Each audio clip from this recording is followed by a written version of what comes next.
दूसरों से इन्फ्लुएंस होना छोड़ दे, क्योंकि जिस बंदे से आप इन्फ्लुएंस हो रहे हैं ना, वो खुद असल में ऐसा है ही नहीं। चीज़ को ना देखें वो जो आपको शो करा रहे हैं, क्योंकि वो वही शो करा रहे हैं जो वो शो कराना चाहते हैं।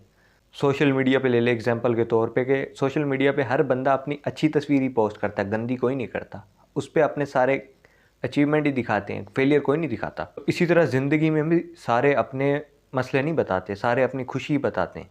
तो इसका ये मतलब नहीं है कि उनकी ज़िंदगी में गम ही नहीं है, उनकी ज़िंदगी में सिर्फ खुशी ही है, तकलीफ़ है ही नहीं। बस वो आपको शो खुशी कराते हैं। अपना कंपैरिजन उनसे ना करें। जिस तरह आप चीज़ों को छुपाते हैं, आपके साथ मसले हैं, उनकी ज़िंदगी में मसले हैं। कंपैरिजन ना करें, ना करें, ना करें। अगर फिर भी करना है तो कर लें। 30 साल उम्र है, 35 साल उम्र है, 40 के बाद आप लग जाएंगे ब्लड थिनर्स पे, हार्ट डिजीज़ आपको हो जाएगी, और फिर पता नहीं कितने डायबिटीज़, हाइपरटेंशन, पता नहीं कितने मसले होंगे। होगा कुछ नहीं। ज़िंदगी में हर बंदे की अलग स्ट्रगल्स हैं, अलग गम है, अलग तकलीफ़ है। वो किस स्ट्रेस से गुजर रहा है,